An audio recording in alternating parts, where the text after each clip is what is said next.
रेखा चौरसिया आपके अपने चैनल धर्म भेदी में आपका स्वागत है। दोस्तों, आज के इस वीडियो में मैं आपको ये बताने जा रही हूँ कि इस वर्ष जो है नवरात्रि का त्योहार कब मनाया जाएगा, यानी शारदीय नवरात्रि जो है हम कब मना रहे हैं, यानी कब से शुरू हो रहे हैं, उनकी समाप्ति कब हो रही है। और हमें जिन लोगों को पहली बार ये नवमी करनी है यानी नवरात्रों का व्रत रखना है, तो उन्हें ये जानकारी चाहिए कि हम माँ की पूजा कैसे करें, मूर्ति स्थापना कैसे करें, कलश की स्थापना कैसे करें, अखंड ज्योत जलानी है, अखंड ज्योत कैसे जलाएं। तो वो लोग मेरे इस वीडियो को जरूर देखें अंत तक और मुझे कमेंट करें। अगर किसी भी तरह से आपको पूजा विधि में किसी तरह की जानकारी प्राप्त करनी है तो आप मुझे कमेंट करके आप पूछ सकते हैं। और मुझे लाइक करिए, सब्सक्राइब करिए, नीचे दिए हुए बेल आइकन को दबाना ना भूलें ताकि मेरे आने वाले वीडियो का नोटिफिकेशन आप तक सबसे पहले पहुंचे। तो दोस्तों, चलिए आपका ज्यादा समय ना लेते हुए अपनी वीडियो की ओर आगे बढ़ती हूँ। सबसे पहले बोलते हैं जय माता दी और अपना वीडियो शुरू करते हैं। तो दोस्तों, सबसे जरूरी बात, इस नवरात्रे में ये नवरात्रे जो शारदीय नवरात्रे हैं 26 सितंबर से आरंभ होकर 4 अक्टूबर तक इसका समापन होगा। और इसके घट स्थापना का जो शुभ मुहूर्त है 6:20 से आरंभ हो जाएगा और 10:20 तक ये मुहूर्त घट स्थापना करेगा। वैसे तो नवमी में 9 दिन शुभ माने जाते हैं। अगर कोई शुभ मुहूर्त पे घट स्थापना नहीं कर पाया तो कोई बात नहीं, आप घबराए ना। माँ अपने बच्चों को हमेशा माफ करती हैं। आप नवमी में बाद उस शुभ मुहूर्त के बाद भी घट की स्थापना कर सकते हैं। ऐसी कोई बात नहीं होती है कि हमने उस मुहूर्त पे नहीं किया तो आप घट की स्थापना नहीं करेंगे, हम लेट हो गए, तो आप घट की स्थापना बाद में भी कर सकते हैं। तो मैं आपको ये बता दूं कि जिन लोगों को ये नवमी में माँ की मूर्ति स्थापित करनी है, घट स्थापना करनी है और अखंड ज्योत जलाना है, वो पहले नवमी वाले दिन सुबह जल्दी उठें वो महिलाएं और स्नान आदि करके साफ कपड़े पहन लें और उसके पश्चात आप अपने मंदिर की साफ सफाई कर लें, क्योंकि नवमी में बड़ी शुद्धता के साथ नवरात्रों में मूर्ति स्थापित किया जाता है और पूजा विधि की जाती है और माँ का कि 9 दिन आराधना की जाती है। तो इसीलिए हमें साफ सफाई का बहुत ध्यान रखना पड़ता है। आप एक चौकी लीजिए और उस पे गंगा जल छिड़क दीजिए और उस पे लाल रंग का कपड़ा बिछाकर और अक्षत छिड़क दीजिए, फूल छिड़क दीजिए। उसके पश्चात आप माँ की मूर्ति लीजिए। अगर आपको नई मूर्ति रखनी है तो नई मूर्ति रख दीजिए। यदि आपके पास पुरानी मूर्ति है तो उसे स्थापित करना चाहते हैं तो उस पे आप गंगा जल छिड़क कर माँ को स्थापित कर सकती हैं।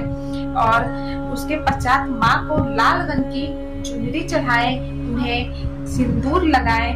जो कुंवारी कन्याएं माँ का व्रत रख रही हैं वो माँ को कुमकुम अर्पित करें और जो सुहागिन औरतें हैं वो माँ को सिंदूर चढ़ाएं। और जब हम माँ को सिंदूर चढ़ा देते हैं, लाल रंग की चूड़ी चढ़ा देनी चाहिए, माँ को लाल बिंदिया चढ़ा देना चाहिए। इसके पश्चात उन्हें लाल रंग का फूल, गुड़हल का फूल माँ का अति प्रिय है, हो सके तो आप लाल रंग का गुड़हल का फूल माँ को अर्पित करें। अगर आपके पास लाल रंग का फूल नहीं है तो कोई बात नहीं, आप कोई भी फूल माँ को चढ़ा सकते हैं। इसके पश्चात जब हम इतना कर लेते हैं तो अभी हमें पूजा आरंभ नहीं करना है। माँ को ये सब सामान अर्पित करने के पश्चात हमें पहले घट की स्थापना करनी है। उसके पश्चात माँ को धूप दीप प्रज्वलित करना है और अपनी जो भी जिन्हें दुर्गा चालीसा करना है, दुर्गा चालीसा का पाठ करना है, वो पाठ करेंगे और उसके पश्चात ही माँ का पूजा संपन्न करेंगे। तो जब हम इतना कार्य कर लेते हैं तो माँ को हम आप एक मिट्टी का पात्र ले लीजिए, वो बाजार में आसानी से मिलता है नवरात्रों में। उसमें मिट्टी डालकर उसमें जौ बो लीजिए, चारों तरफ मिट्टी में अंदर भी जौ डाल दीजिए और ऊपर से भी ऐसे बो दीजिए। उसके पश्चात उसी पात्र के ऊपर जो कलश आप स्थापित करना चाहते हैं, हमें उसी मिट्टी के ऊपर ही उस कलश की स्थापना करनी है। और कलश में आप भर कर जल, ऊपर तक भरे जल और उसमें थोड़ा सा गंगा जल मिला दें और उस कलश के अंदर हमें सुपारी,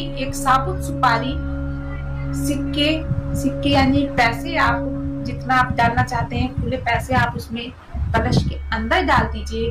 उसके पश्चात कलश के अंदर फूल डाल दीजिए और आप कलश के अंदर सुपारी, फूल, पान के पत्ते डालकर कलश के अंदर हम ये सारी सामग्री डाल देते हैं। उसके पश्चात कलश के मुख को हमें कलावे से बांध देना चाहिए और कलावे से बांधने के पश्चात हमें कलश के ऊपर स्वास्तिक का निशान रोली से बनाना है।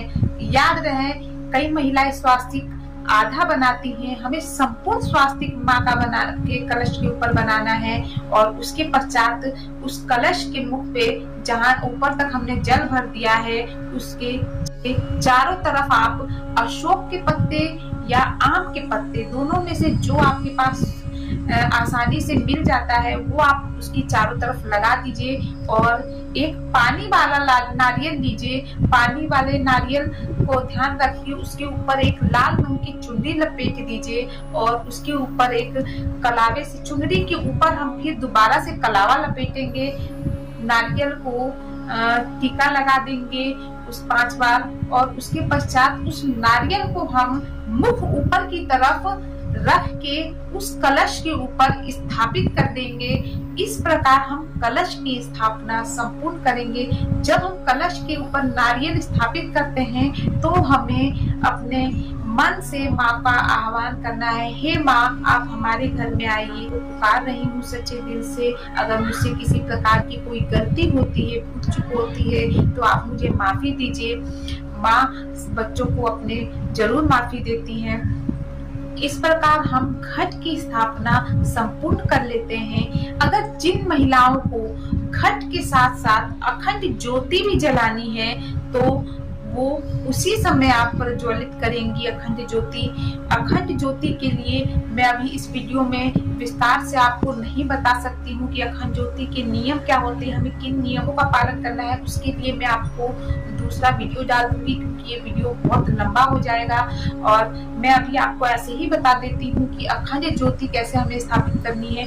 जिन लोगों को अखंड ज्योति तेल की जलानी है वो माँ के, जहाँ पे आपने माँ की मूर्ति स्थापित की है उसके बाएं तरफ जलाएं। अगर तेल का आपको दिया जलाना है, अखंड ज्योत जलाना है तो माँ के बाएं साइड से जलाएं। अगर जिन लोगों को शुद्ध घी का दीपक माँ के सामने प्रज्वलित करना है, 9 दिन तक अखंड ज्योत जलानी है, तो वो शुद्ध घी का दीपक माँ की मूर्ति के हमेशा दाएं तरफ रखें।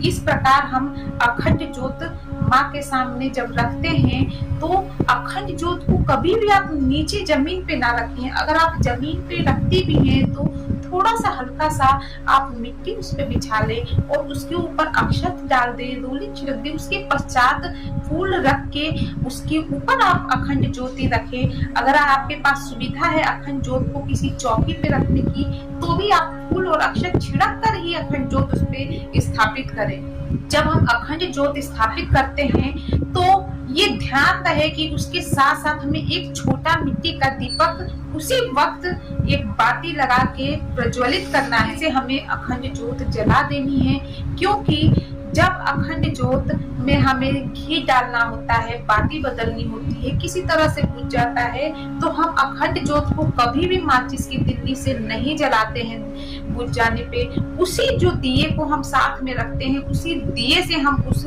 ज्योत को फिर दोबारा प्रज्वलित करते हैं। तो इसीलिए उसके साथ हमें वो दिया एक मिट्टी का अवश्य ही रखना चाहिए। इस प्रकार हमें अखंड ज्योत माँ के सामने प्रज्वलित कर देना चाहिए। अखंड ज्योत जो अपने घर में जलाता है उसके नियम में बता दूंगी अगले वीडियो में। आप उसके लिए मेरे से जुड़े रहिए और मुझे सब्सक्राइब करिए ताकि आपको अखंड ज्योत के जो नियम है वो पता चल जाए। तो इस प्रकार से जब हम अखंड ज्योत प्रज्वलित करते हैं उसके पश्चात हम माँ को भोग लगाते हैं, फल चढ़ाते हैं माँ को। और उसके पश्चात जिन्हें दुर्गा चालीसा पढ़ना है यानी माँ का पाठ करना है वो महिलाएं पाठ कर ले। अगर वो पाठ, जो कामकाजी महिलाएं हैं वो पाठ नहीं कर सकती, उनके पास इतना समय नहीं होता है, तो मैं उनसे कहूंगी कि वो हर रोज सुबह 2 मंत्र माँ का अवश्य ही पढ़ ले पूजा करते समय। वो मंत्र इस प्रकार है, सर्व मंगल मांगल्ये शिवे सर्वा साधिके शरणकै त्र्यंबकै गौरी नारायणी नमस्तुते। एक मंत्र ये है। दूसरा मंत्र है या देवी सर्वभूतेषु शक्ति रूपेण संस्थिता नमस्तस्यै नमस्तस्यै नमो नमः। इसी प्रकार से हमें माँ के इन दो मंत्रों का जाप अवश्य ही कर लेना चाहिए। जो औरतें पाठ भी करती हैं, महिलाएं पाठ भी करती हैं, तो उन्हें उसके साथ साथ ये दो मंत्रों का 9 दिन जाप अवश्य ही कर लेना चाहिए, जिससे हमारी मनोकामनाओं की माँ पूर्ति करती है। हमेशा याद रखें, जिनके पास 9 दिन फल चढ़ाने के लिए माँ के पास क्षमता नहीं है, तो वो चिंता ना करें कि हम रोज माँ को कैसे भोग लगाएंगे, नौमी का व्रत कैसे करेंगे। हमारी इतनी क्षमता नहीं है कि हम माँ को 9 दिन फल से भोग लगा दे, तो वो चिंता ना करें। महिलाएं या जो कामकाजी हैं, उनके पास समय नहीं है फल लाने का, तो वो माँ को 9 दिन लौंग के जोड़ों से, यानी 7 जोड़े लौंग के फूल वाले, जिनके ऊपर से लौंग में फूल निकले होते हैं, हमेशा याद रखिए माँ को वो लौंग वही माँ के सामने 7 जोड़े रख देने हैं और उनके आगे थोड़ा थोड़ा कपूर तोड़ के रख देना है 7 जोड़ों के आगे। फिर जब हम पाठ कर लेते हैं और उसके पश्चात लास्ट में हमें आरती से पहले माँ को उस 7 लौंग का उस कपूर को जला देना है 7 जगह। इस प्रकार से लौंग का भोग हमें माँ को अर्पित कर देने से भी माँ प्रसन्न हो जाती हैं। अगर आपके पास ये भी नहीं आप कर सकती हैं, तो माँ आप एक ही दिन अपने घर में मिश्री और सौंफ लेके रख ले, उससे भी आप 9 दिन माँ को भोग लगा दे, तो भी माँ प्रसन्न हो जाती हैं। श्रद्धा होनी चाहिए पूजा करने की, ये हमें शास्त्रों में नहीं दिखा है। जो लोग तप करने जाते हैं तो वो फल फ्रूट का माँ को भोग लगाते हैं, तभी माँ प्रसन्न होगी। आप मन से दिल से चाहे तो किसी भी चीज से आप माँ को की पूजा कर सकती हैं। इस प्रकार हम नौमी में अपना पूजा संपन्न करते हैं और 9 दिन घर में माँ का हो सके तो कीर्तन करना चाहिए। आरती करते समय ध्यान रखिए, माँ के सामने जब आप जोत करती है तो सुबह और शाम दोनों वक्त आपको माँ का नौमी में 9 दिन जोत जलाना है। और जोत जलाते समय हमें आरती करते समय माँ के सामने घंटी जरूर बजानी है, कीर्तन करना है। हो सकता है तो 1-2 गाने माँ के सामने अवश्य गा दे, माँ उससे बहुत खुश होती है। इस प्रकार हम अपने नौमी का जो है पूजा विधि संपन्न करते हैं नवरात्रों में। अगर आपको किसी भी तरह से पूजा से जुड़ी कोई जानकारी चाहिए तो भी आप मुझे कमेंट कर सकती हैं। अखंड ज्योत के नियम मैं आपको अपने अगले वीडियो में बता दूंगी। इसके लिए आप मुझसे जुड़े रहिए। और 9 दिन माँ के 9 रूप के क्या क्या अर्थ होते हैं और 9 माताओं के बारे में हमें किन किन 9 दिन माताओं को कैसे याद करना है और उनके लिए क्या मंत्र है, मैं 9 दिन आपको बताऊंगी। इसके लिए भी आप मुझसे जुड़े रहिए। नमस्कार, अपना प्यार मुझ पे ऐसे ही बनाए रखिए। मैं फिर आऊंगी नए वीडियो के साथ, नए उपायों के साथ।